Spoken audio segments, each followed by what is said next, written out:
Welcome back to another episode of Lauer After Hours presents Cinemeh. This is a podcast series where we watch movies that are rated 69% on Rotten Tomatoes or 6.9 stars on IMDb, and we establish if it's worth it. I am at Beep Count, your host. Tonight I am joined by Pal out in Southern California. Got Paddy from the OHIO, and I've also got Mayor Matt from Cartersville, Georgia. What's going on, y'all?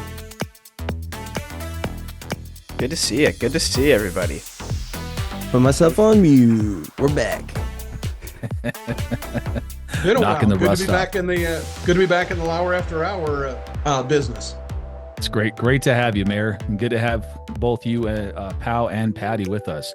On this episode, we have the 2013 action sci-fi The Wolverine. It is rated 71% on 258 critic ratings, 69% on 250,000 audience ratings, and 6.7 stars on IMDb with over 494,000 ratings. This movie is directed by James Mangold. You know him from Logan, Ford versus Ferrari, Walk the Line, and Girl Interrupted. This movie stars Hugh Jackman. You know him from Les Miserables, Prisoners, The Prestige, and Van Helsing. We've also got Tao Okamoto. You know her from Batman vs. Superman, Dawn of Justice, Westworld, Hannibal, and The Man in the High Castle. If you haven't seen that show, it is phenomenal. I highly recommend it. It also has Rila Fukushima. You know her from Ghost in the Shell, Arrow, Game of Thrones, and Terraform Mars. We've also got Svetlana Kodchenkova. You know her from Tinker Tailor Soldier Spy, Metro, Viking, and Dovlatov. We've also got Hiroki Sanada. You know him from The Twilight Samurai, Shogun, Sunshine, and Mortal Kombat 2. We also have Brian D.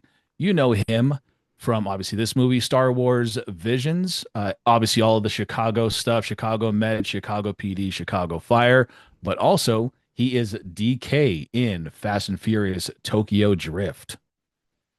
Wolverine has a runtime of 2 hours and 6 minutes or 126 minutes Canadian. This film had a budget of $120 million and grossed $132.6 million in the United States and Canada and over $414.8 million worldwide. This movie is rated PG-13 and you can find it right now on Disney+. I've got some taglines for you. Who's ready? Fire them away, Beep. When he's most vulnerable, he's most dangerous. Oh, okay. Not a big vague tagline person. Next one. The past is always behind you, but the memories still remain. That could be like a rom-com, you know, Yeah. for all I know. That's not the Wolverine. Oh my goodness. Well, and there's something with how that sentence is created. It just feels weird in the mouth. Mayor, Maybe that's when what people she are said writing jokes.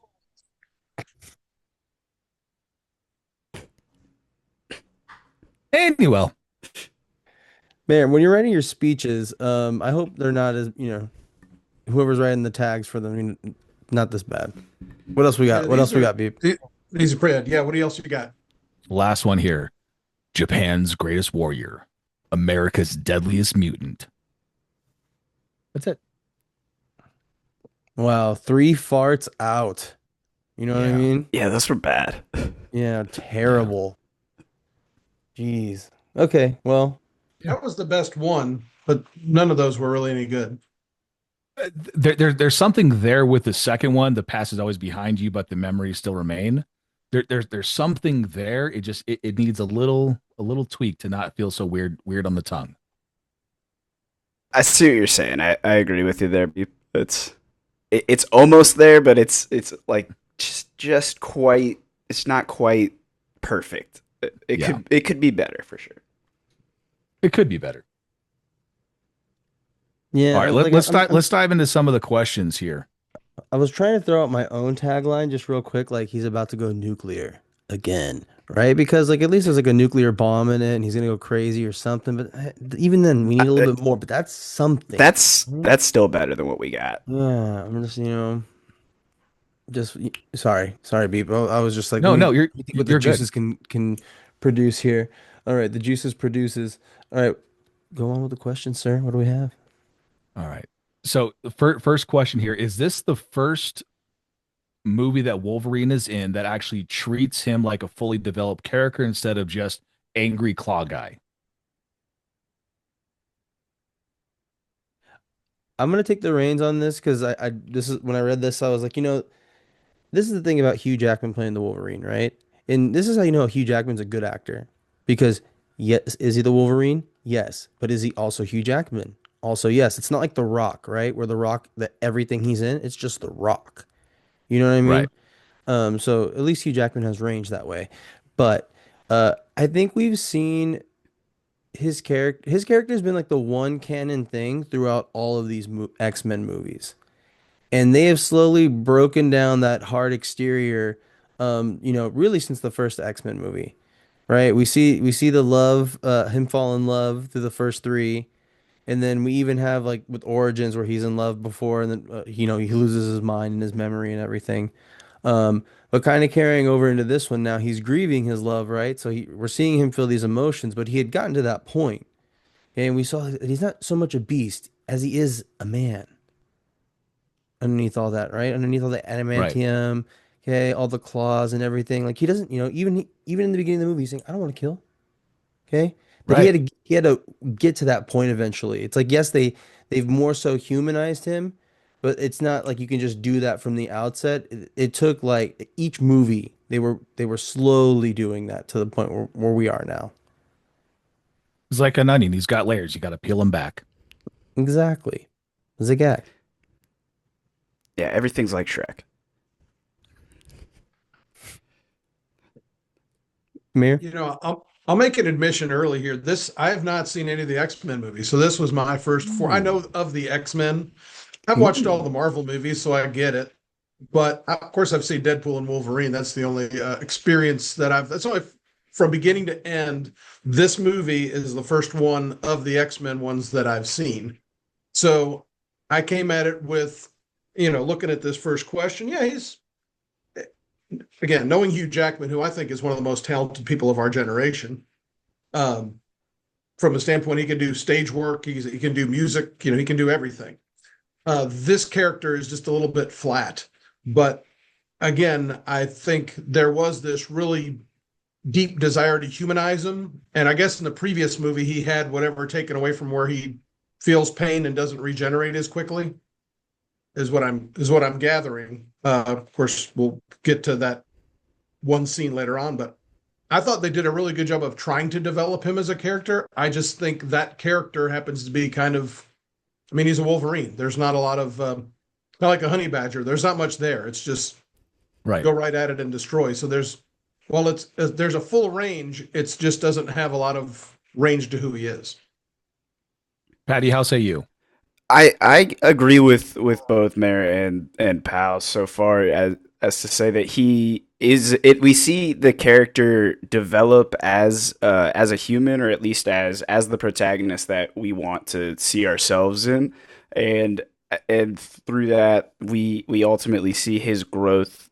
From the beginning of the movie where he is angry because of the poison arrows into the grizzly and Yeah. everything like that to the very end where he is where he is basically having to go back on what saving a man that he saved nearly 70 years ago at that point. Yeah. I say you beep. Well, see, and I tend to think that this is the first time that he's actually fully developed as a character because if you do kind of go back into, the earlier X-Men's from the, early to mid 2000s, he is just this, angry ball of testosterone and claws and adamantium that just has to, get wasted on, whiskey and bourbon just to feel something, right? He has all that pain from, from his past, and the only way that he has been able to deal with that is through his anger and his aggression and retribution. But I think in this one, you actually get to see Wolverine as something that is more human than he's been portrayed in the past. That's a really good point because the if you parallel the opening of this movie with like the very first time we see him, like ever, he's in bars fighting. Yeah. And like he's going bar to bar, like fighting and you know, making money that way and different things. Where this one, it's like, okay, I know I'm a danger to society. I don't want to hurt anybody. Let me go just, you know, chill in the mountains, right? So kind of just not wanting to harm anything. You know, even when he's Yeah. talking to the bear, don't make me do this, right? Then he does it, kills Well, the he bear. has to, right? That Yeah, was a mercy killing. yeah. So, It was the you know, humane thing to do because of the it poison. was. Well, and I'm going to pose this question to Patty and Pow. Sorry, Mayor, for this one. But how much of this movie is really about the grief after X-Men Last Stand? I I mean, honestly, it's kind of all of it, right? Because Yeah, it's the entire movie is just him processing pretty much everything that happened after the last movie, and that leads to the flashbacks of him saving Yoshida in Japan, sure. and I think it was the I think the editors did a really good job weaving the flashbacks and the storylines like as we were progressing throughout the movie to give us just a little bit more hint as to what really happened in those opening moments of that. Yeah, Sure. you know, I'm trying to think here. I want to say it's a little bit about it. I mean, the only thing that really is the connection to Jean Grey, right? Because it's after that. But I wouldn't say it's so much about that because I think like what it is after all of that happens, it's kind of navigating his place in the world post X-Men. You know what I mean? And because we even see that with Logan a little bit too, where he's trying to lay low and not do things like oh Mayor for context here, there's X-Men Wolverine Origins, then there's the Wolverine, then there's Logan. All right, and Logan's like an R-rated kind of like dramatic take on Wolverine, which Hugh Jackman is also in. I really recommend. I think you'd like it. It's an enjoyable I've watch. seen a good bit of Logan, I believe. That's yeah. Okay. All Same right. Cool. director too. Yep. Yeah. So Yeah, I and I think where Logan, no. Go ahead. Go ahead. I think where Logan kind of takes the mantle from this is because he has been able to become humanized and because he is now a fully developed character, Logan can happen because of this movie. Yeah. He's not just the It kind of Wolverine. gets to the real and to the raw. Exactly. He's not just angry claw guy at this point. He is, he is Logan. He's no longer just the Wolverine, right? He's Logan. He has a first name now. And I think if he didn't have what happened to him in X-Men Last Stand, in losing Jean Grey and losing, his life partner, his guiding north, y- I does that start to peel away the layers of the Wolverine? I don't think so. He's a tricky onion, that one. Oh yeah. Yeah.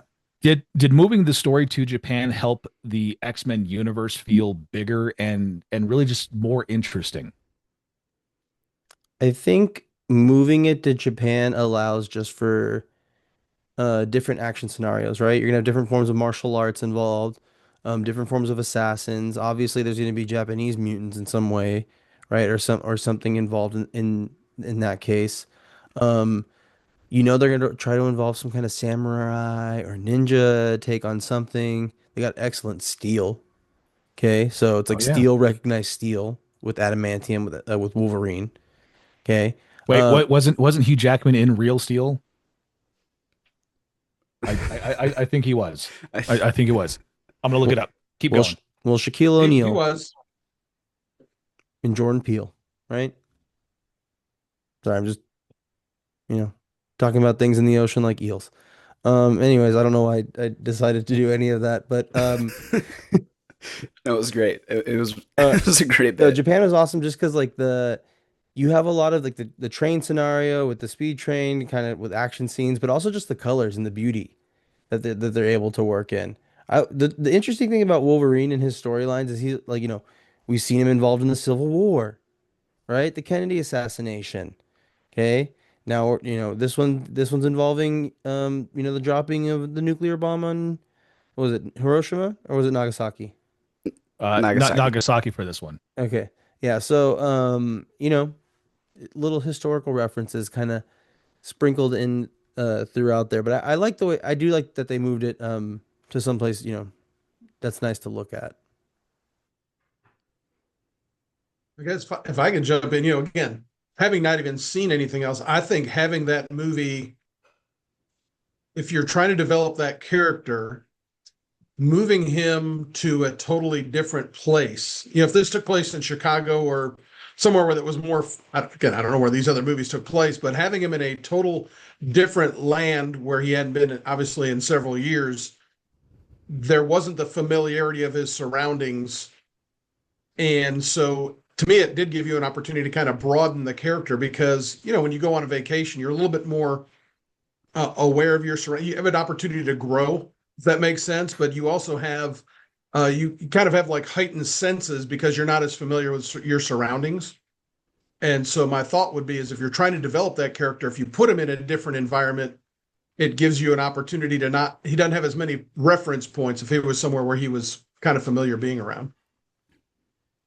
Yeah, I could agree with that, Mayor. And Pal, like I see what you're saying as well with just the beauty of it all. And I thought that it was awesome because we got to see like a lot more than just like Nagasaki on the island. So it allowed for so much more of that beauty that you all were saying, and also like you were saying, Mary, it helped the character development because we were traveling the entire time to different places throughout the great state of Japan.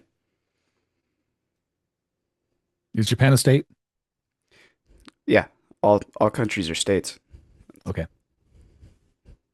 Okay. I don't know if it was like a Georgia thing. Georgia. Anyway, does the Wolverine become more compelling when he can actually be hurt? I think it does add a little element, right? Because, we're used to seeing him just like, we've seen him run through walls, absolutely just throw his body at, shrapnel. Um, Jean Grey going, not spoiler alert, Mayor, but Grey almost blowing up the whole entire world, and he had to, get close to save the world. Always throwing his body out there, and I think it just adds an interesting element, right? And what honestly made it interesting for me was not so much when he was getting, shot, which is, if he can no longer regenerate, getting shot's gonna obviously affect him, but it's something like getting hit with bats. Like when those guys were just going to town on him with bats, and he's just like, okay, well, I'm used to just being able to just like sit here, take it, and then once they get tired, like do that whole spiel. But then he's like, "Yeah, this, golly gee, this hurts." I think he even gets a little himo, and then like boop, like right between the eyes, right? On the train. So I definitely think it does add a little bit of something. He has to be careful now. Well, he clearly was not being as careful as he really needed to be when we did end up seeing that aspect of it where he's getting shot and he's getting beat up and we see an archer save him from the house across the street or something, and and then he ends up following and saving and saving Mariko, or is it? Yeah, yeah. Sorry. Yeah. Yeah, and then yeah. So and then we see him have to deal with it, like deal with the pain, deal with like the bullet wounds. He passes out after a while and ends up at at a veterinarian hospital because he's an animal. So it's I think we see him learn how to be okay with becoming mortal, I think. Well, and I think when you've been, immune to pain and, being able to self regenerate for, 4, 5, 600 years at this point, who knows how long, I think he may have just, forgot that he can't do it anymore. And that kind of leads to some of that. Interesting. Let me see. Yeah, and you need to add we've already seen how many movies now where he can't get hurt, right? And this one Right. doesn't and the reason why he needs to be able to get hurt too in this one is it does lack a lot of mutants on the villain side. Like I know we have the one woman who can like, spew acid and stuff, but like or limited fake poison ivy. That's what I keep calling her. But like there's a bunch of ninjas and stuff and just henchmen and like he has to fight a bunch of different people with guns and things and it's almost like, oh, he's no longer like Wolverine. Now it's John Wick out here, John Wolverine. We'll work on it.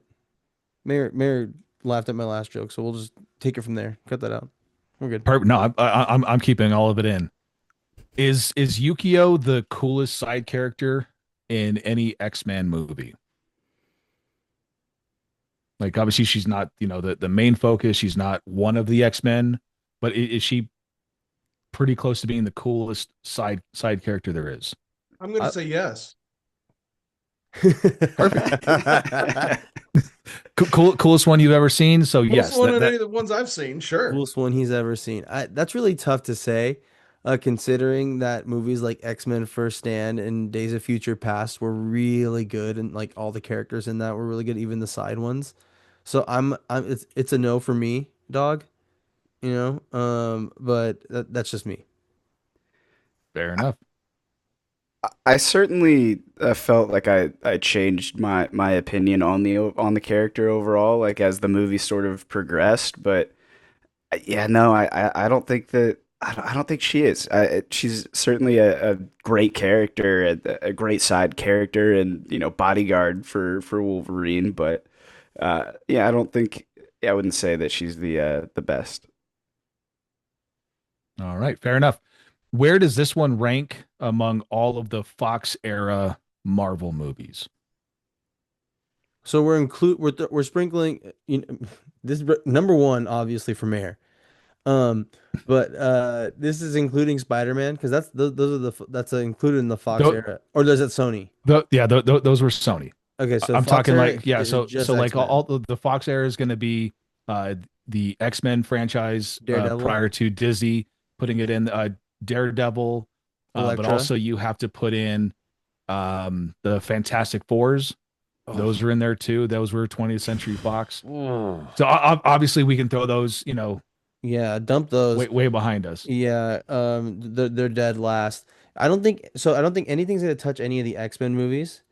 But I don't. I'm trying to think where it ranks amongst all of those though, because I would definitely say it's better than it's certainly really like underrated.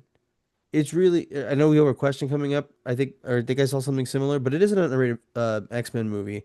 But it's just I don't think it's as good as any of the X-Men 1 through 3. It's better than 3. So I'm just gonna rank it ahead of X-Men Origins Wolverine and X-Men 3 for me.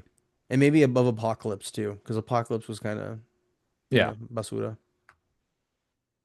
Yeah, I agree with where you're at on a lot of that. The only movies I would say that I would maybe put above this one would probably be like Logan and then Deadpool 1 and 2 if we're talking the Fox era of this. I'm just a big Deadpool guy, so I like the Merc with the mouth a little bit more than I care for the Wolverine, but uh obviously we have a pretty good movie that we ended up seeing, or that we all ended up seeing with those two together finally. So at least we got that when Disney took over. Well, Disney Patty, made it right you because wouldn't put Deadpool 3 above that one, above Logan, above this one. Yeah, yeah. Oh, I All put all right three then. of them. 1, 2, 3. what's fourth? The Hee Haw 3. Matty not up. Not Christmas. But Does the Silver Samurai fight feel awesome, or did it feel kind of like a Pacific Rim, reject? This is just that era of movies where like CG, where a lot of them were just becoming overly complicated with CGI. Um, and it's interesting because I just saw The Mandalorian and Grogu, and I'm not gonna spoil it, but the one thing that's been nice about Jon Favreau taking over a lot of Star Wars things is he's gotten rid of CGI and he uses a lot of more like puppets and just practical effects and props. And yeah, it didn't look good, right? And that's the thing. This wasn't the type of movie that had a budget like your typical X-Men movie, since it was a Wolverine movie, so that you could tell the budget's a little smaller, and they used a lot of the terrific CGI on the atomic bomb explosion with Nagasaki, and then I just don't think they had enough coin left for the Silver Samurai myself. I agree. It felt forced. It felt so Yeah. predictable. Uh, like by that point in the movie, and and I will say that it made sense with how the powers needed to be stolen from Wolverine to Ishida, but I think that like we just didn't need all of that. He didn't need to be that big. Like I get the idea. Like it's a super strong like adamantium suit that is then stealing the life source of the Wolverine. I actually made a note that it would look like Real Steel meets Terminator 2. Again, CGI was more of a toy back then. I mean, it was CGI's been around, but you can definitely tell the difference of when this was made and today. And it looked like they just kind of overcooked it. The plot twist with who was in the suit was very predictable, and it went on a little bit long. And I mean, and I guess you guys can answer this: where in the origins of Logan or Wolverine did his power was getting sucked through his claws? I didn't kind of understand that whole part when they were trying to draw his immortality out of it. It happened to be while they were drilling into his claws and transferring it into the suit. It made no sense to me. I think it was supposed to be symbolism in some way. Because in the X-Men Origins movie, we see that Wolverine didn't always have the metallic skin, but he's always had the ability to regenerate because his claws used to be essentially bone, and then once they made his skeleton out of steel, now it's the steel claws that come out. But he's always been able to regenerate his health. So I don't know if it's because of like that's where the claws have always come out, and thus needing the purpose to regenerate your health. So that's maybe the reason why it's the source of how they're able to draw the immortality out of there. I don't know. That's me just spitting a little bit. It's certainly a plot hole. But we got to break down the script writing. Sorry, Zach. What was There we go. more painful? Wolverine's surgery scene where he's, digging into his heart, or Jean Grey whispering, Logan, every 12 minutes? Easy. Jean Grey. Yeah. Yeah, it's Gene. Who's the actress that plays her? Fa- Famke Jensen or Vamp. Famke Janssen. Famke Janssen. Oh my God.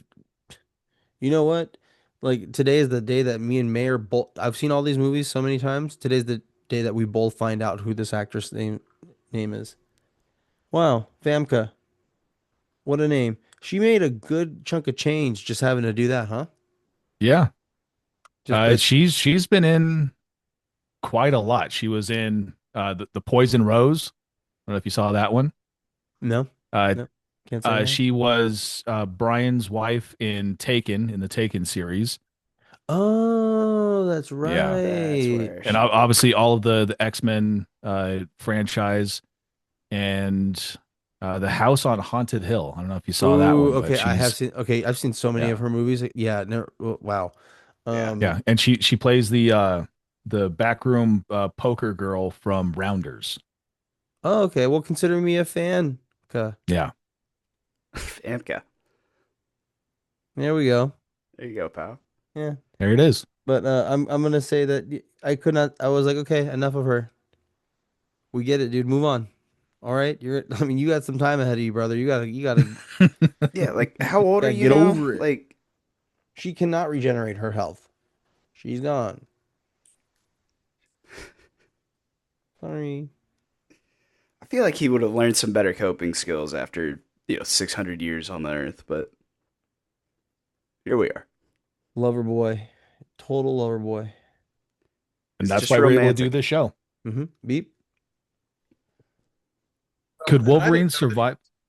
I No, didn't know that he you go was ahead. ageless. And all that. Maybe I'll just jump right in here, but I mean, I got a very quick Bill Belichick Jordan kind of feeling from this whole thing. And I mean, asking for a Mm. friend, is it cool to be banging your buddy's granddaughter? I mean, that just seemed it just seemed Mm. problematic to me, the whole thing. And again, the whole aging thing, I just it just was troublesome to me. And even the age that Hugh Jackman is and the age of the actress that played Mariko, uh, seemed like there was a pretty good age gap there too. I think you're onto something here, Yes. Mayor. Yeah, I think He you're has the definitely type. onto something here. And Marvel likes to do this too, because like Captain America, I know it's not a Fox thing. I'm just comparing it to Marvel in general. But like, there's a thing with Captain America where like he starts like, dating the like great niece of a woman that he was in love with in World War II, and it's like, okay, how many other millions of people are there here? Like, can't you find another person that was frozen in ice or somebody that was also operated on in a lab with like some kind of rare alien steel? Hmm? And then you look at what almost happened in Back to the Future. If we're going to really start moving around, that Is would a have been get. troublesome. Heyo. Mm-hmm. Mm-hmm.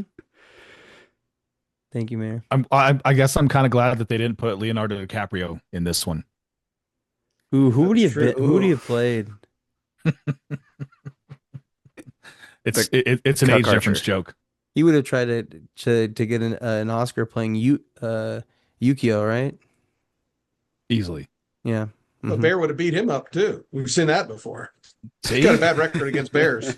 Ties it Mm. all in. Ties it There Which all you at go. the together. beginning I was waiting for him to go, "Hey, bear," when but it just that didn't happen either. Well, if it's brown, lay down. If it's black, fight back. Isn't that the Yeah. yeah? Fight back, Yes. Jack. That's when you go, hey bear, hey bear. Yeah. Yeah. Yeah. Could The other thing that I Wolverine? wanted just once before we Yeah. move on is they would yell for Marco or Mariko, and it sounded like Marco, and I wanted just somebody from the other side just one time to go Polo. It just would have.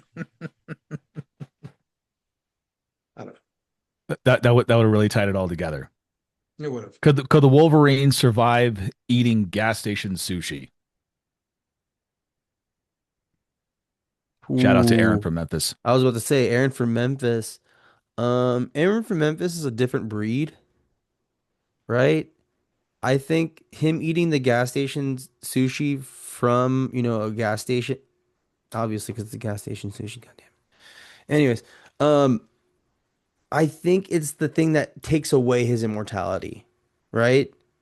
And then if he eats it again, that second time, then he's dead. Hmm. But like the first time, it makes him vulnerable. So, I, If you I had to order gas station sushi, what would I mean? A California roll would be the play because you you're can't. not going to Oh, get ahi tuna or something salmony or you got to go with the California roll, right? tuna would be That's the only crazy. play. He could probably yeah, dice up some sushi really well though with those claws, though. You know? oh for sure. But he's at the gas station. He's on the run. He's gotta be getting in, getting out. True. Uh, I think it would depending on what gas station, like where, like in the either like the United States he gets it, or like how close to like a coast, it might kill him instantly.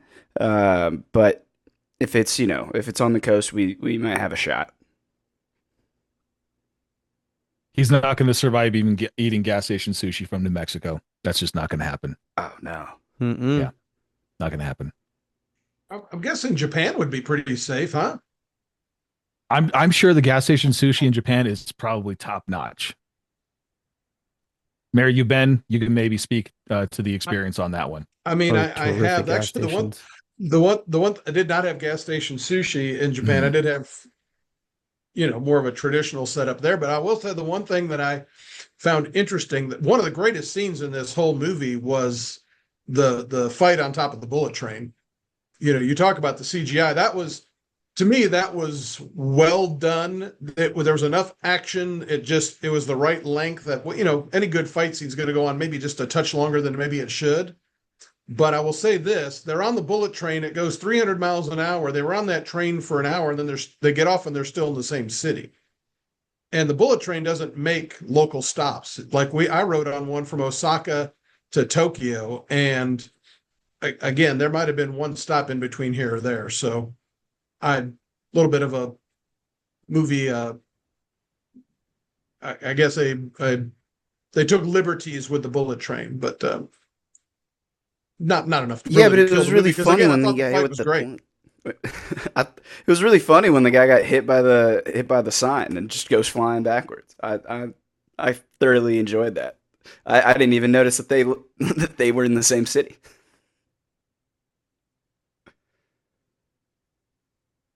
We kind of touched on this a little bit earlier, but is the Wolverine underrated?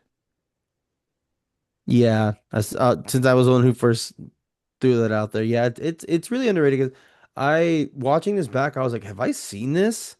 I was like, oh, I did watch this, and I was like, I think I watched it when it came out, but with a new lens, new perspective, I was like, this is a really, a really, really good movie. It's way better than Origins, and I've seen Origins plenty. Yes. Yeah, so yeah, it's very underrated for me. Yeah, this is very very underrated. I actually hadn't seen this movie before. I was thinking of the other Wolverine movie that we were talking about, but I think this is probably. I mean, it's very underrated. I mean, there's so much story that is just terrifically woven throughout that just really gives you just so much more about Logan as a character as opposed to the Wolverine, but also still gives you a lot of that backstory to kind of bring you up to present day. And I think that would, yeah, I'd say it's very underrated, and it sets you up perfectly for Logan. Well, once again, somebody that has no frame of reference for these movies. I mean, I said a 2 hour runtime. I was a little bit, I don't know if I want to invest quite this much time, but I did. And like I said, the ending, the whole Silver Samurai thing notwithstanding, I thought other than that, there was enough meat to the story. There was enough character development, which is difficult to do in an action slash, comic book movie. And that again, just coming at it with no frame of reference, I thought it was very well done. I'd say it's underrated. Fair enough. And way to fight through that there, Patty. I'm going to keep that in. Fair enough. So we've obviously kind of settled on Logan being the best of the X-Men, universe. Is this the second best X-Men movie? Ooh, not for me. This isn't even the third or fourth either. X-Men Days of Future Past is number one, and then First Class is after that. Michael Fassbender was a great Magneto. Not taking anything away from Sir Ian McKellen, right? That's who played was it Ian? Yes. Yeah. Ian Um McKellen, yeah. yeah. Not to take anything away from him. He was also a terrific Magneto. But I can't, take that away from the job Michael Fassbender did in those two movies, in the range he showed in both of those. It might be fifth, so top Wow, five. fifth. It might Okay. be on my Mount Gregmore. But I can't say it's the second best. Those two films are like legitimately really, really good movies. So I'm gonna go with those ones. And Ed Bob is joining us. Ed Bob, welcome in out there in the DMV. We've been talking about the Wolverine, and uh, the question that I posed was, is this secretly the second best X-Men movie? I think we've already kind of established that Logan is number one, at least in my eyes. Logan is number one. Is this secretly the second best movie? Logan is number one character, best movie or second best movie. I just definitely disagree. I don't think so. Fair enough. Yeah, it's not number two. It just can't be. It if That's Christmas. exactly Zagak. But no, it's not number two. There's so many better like giant movies in the X-Men series that we've seen, and I would probably put Logan still above this one. Uh, so it can't, yeah, no, it can't be number two. But like Pal said, it might be on my Mount Gregmore. Is Hugh Jackman the most irreplaceable superhero actor ever?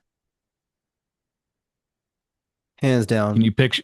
Yeah, can you picture anyone else doing this role? Hands down. Nobody else. It's gonna be really difficult because at some point in time they're gonna have to try to find someone. But I mean, his mixture of whatever roids he takes or just whatever, but at his age, when he goes into like anytime he has one of these movies coming up, like I don't know if it's the same workout routine, if it's the same trainer, but damn. Like that the reason why you have the question on here, like what is he how many times like he's always waking up sweaty and stuff. It's just the muscle. He has so much muscle that like he can't stop sweating. He's constantly sweating. I have some trivia on that later on in the episode. So Okay. hold on to your butts. Holding it. I I used to think this, and I actually was thinking that during the movie that he's just the best cast, person for this role.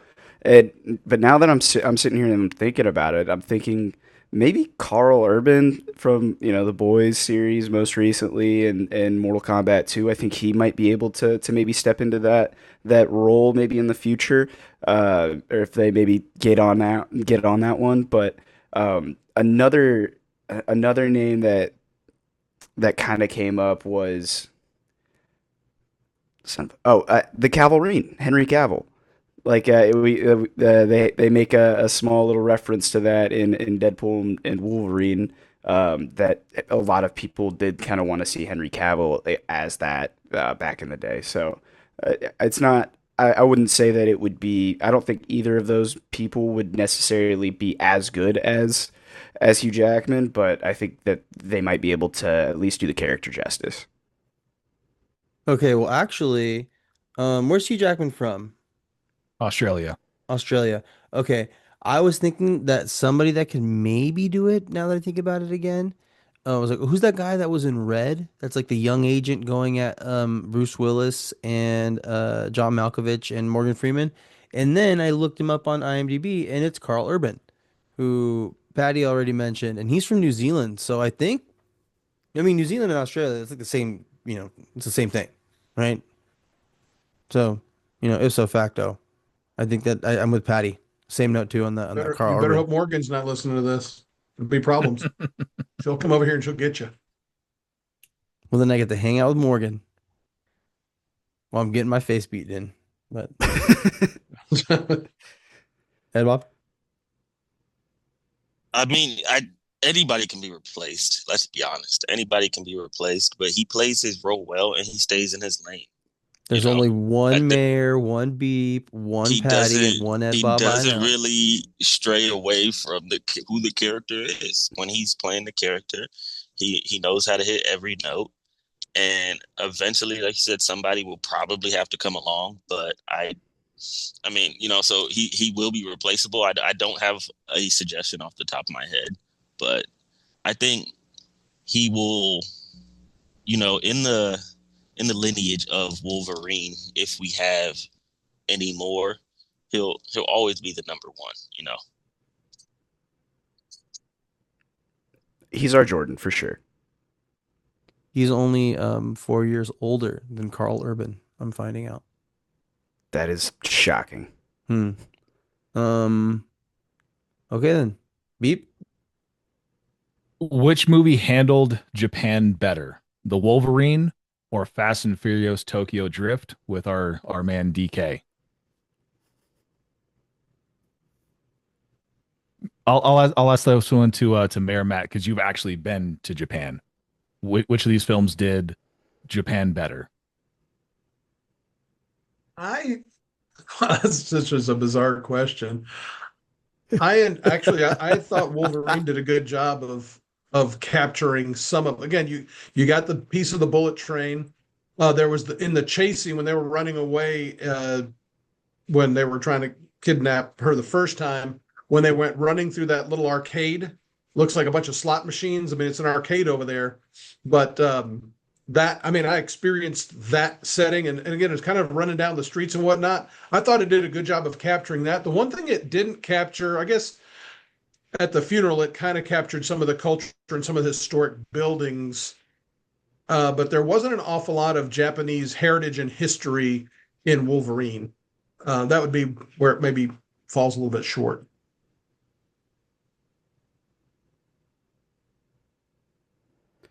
All right. Anyone else? Well, I'm gonna have to go with Tokyo Drift, but that's just because I'm like an absolute Fast and the Furious demon. I have like the Blu-ray set right here next to me. Although I do have, oh, it's a fine. Or sorry, I heard that in my ear, my headphones only. You guys didn't hear that at all, unless it I came got through. it. Okay. But I'm gonna have to go with Tokyo Drift. I something about the way they brought that kind of car culture into the series. And just a lot of the different cars they had and different aspects of just Japanese life, where I feel like what they showed us um in the Wolverine was a little bit more limited. We got a little bit more of the underground scene in Tokyo Drift. And that banger of a song too. Oh yeah. So, I mean, come on.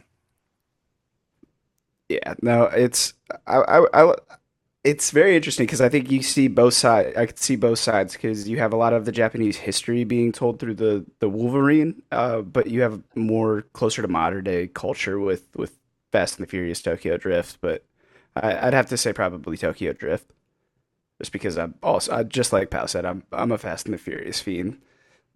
I love that movie so much. Well, It's I've got some good news for everyone here. Tokyo Drift is rated 69% on Rotten Tomatoes. Yeah. let's go. I just got a Fast and the Furious like little cutout for my classroom, funny enough. So That's awesome. shout out Vin Diesel. Salute. All right. I think it's time that we take a look at some trivia here for this movie, The Wolverine from 2013. Now, Pal, you kind of touched on this a little bit, but Hugh Jackman said that for his shirtless scenes in this movie, he wanted to look as ripped and cut as possible. So he adopted a dehydration diet where he did not consume any liquids for 36 hours before filming his shirtless scenes. He said that it made him feel headachy and faint, but he was pleased with the results as dehydrating, tightening everything up, and gave him the exaggerated muscle definition and vascularity that he wanted to show in his shirtless scenes. And then also to prepare for this role, he contacted Dwayne The Rock Johnson for advice on bulking up for the movie. Johnson suggested that Hugh Jackman can gain a pound a week over 6 months by eating 6,000 calories a day of an awful lot of chicken, steak, and brown rice. Me, oh my. Wow. I was Yeah. that's what they call him, huge jacked man, right? Huge jacked man. Yep. Huge jacked man. That's why they given him the old nickname there. How many hernia surgeries do you think he's had? I mean, because 4. flexing like that, like something's got to pop, right? You know what I mean? And I'm just going hernia. You know what I mean? Yeah. And then he's And then for the bullet train fight, the actors and stunt performers filmed on wires above a set piece surrounded by a green screen.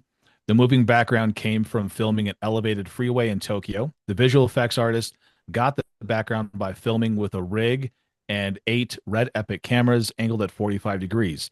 Filming at 60 kilometers per hour, the footage was then sped up to 300 kilometers per hour. Wow. the more That's you Yeah. know. And this film was it was filmed over 17-week shoot with 13 weeks filmed in Australia and 4 weeks shot in Japan. And the last piece of trivia, Hugh Jackman was paid $20 million for this movie, which is 40 times his salary for X-Men from 2000. So in just 13 years, he got a 40x pay bump. Pretty good. Not bad work if you can get it. Sounds about So- CEO. Go ahead, Matt. So I did have a couple of things. When they say how far away is she, when they said come get me in the little box or whatever they had, said 500 kilometers. That's 310 miles. He drove that pretty quickly on a motorcycle in the snow with no helmet or any kind of jacket. So that was kind of impressive. I did find a shooting error in the scene when they first get to the house in the south, when she makes that pretty god awful looking soup for them. And there was this whole discussion about the chopsticks, and he had them sticking up, and she pulls them out, and she goes, having the chopsticks standing up, that's bad luck. Well, they continue to talk. If you go back and look at the end of the scene, guess what? Chopsticks are right back up. Chopsticks are standing up again. So, well, there was a bad omen because she got kidnapped. Well, but how 24 hours later? How did that happen? And then I guess if you had these Wolverine claws, what would you use them for other than shredding people? I mean, is there some other common good or use that you might kind of use these for? Reaching that one little place between the shoulder blades that you just can't get. Yeah. That's what I would do. I think if you can be precise with your cuts, straight cuts, you could have a career in construction. You know, if you can get straight lines, because he can cut through anything. So if he can keep his lines straight, I mean, you never know. I gotta imagine he could be one hell of a butcher with those. Stick my head up a butcher's ass and ask him about the beef. Yeah. Wait, it's stick the butcher's head up my ass and then wait, that's not it either. I don't know. Yeah, I've never heard that ever. Butcher It was about works. sticking your head up a cow's ass to see how the meat is, or something like that. Yeah, it's from Tommy Boy. It's from Tommy Boy. Yeah. But I'd rather ask the butcher about the meat. There you go. Anyway, let's get into our ratings here. And again, if you are just joining us, our ratings are I love this movie. I'm going to watch it every time it comes out. I can't wait to see this one again. Meh. Once was probably enough. I might see it again. And then get all the way the hell out of here with this movie. I'm never going to watch this one again. We'll go to Mayor Matt. What is your rating for this one? I'm going to give it a meh. I don't know that I would watch it again, but I'll tell you what it has done is, since again I have no frame of context for the other X-Men movies, probably going to go back and see what the order of movies I need to watch the X-Men movies in.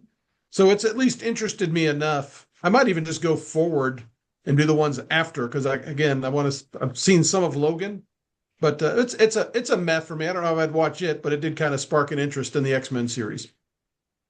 All right, we got a meh from Mayor Matt. How alliterative, going back to our last episode. Ed Bob, what say you? Yeah, meh, or feh? Right there with Mayor Matt. I'm a meh. I mean, same, X-Men, I do enjoy the X-Men films. And this was my first time seeing Logan. So, or the Wolverine. I've seen Logan. So this was like it was a new experience for me as someone who is fairly caught up with the X-Men movies. But definitely not going to watch it every time. I'd give it a rewatch just to catch up on things that I may have missed. But, not a terrible movie. So, meh. Fair enough. Paddy, what say you? Yeah, meh, or feh? I'm gonna go with the yeah. I liked this movie. It was very, very entertaining. It was a quick 2 hours. I didn't feel like it was that long. I mean, there were certainly a lot of scenes that were get to 2 hours, not even get to 90. But there were some scenes that were extended a little bit too long. But I thought the story overall was pretty good. And yeah, I'd say if it was on TV and I'm sitting scrolling through channels, I'll stop on that. I'll stop on the Wolverine. All right. So we have a meh from Mayor Matt, meh from Ed Bob, and a yeah from Patty. Pal, how say you? Yeah, meh or feh?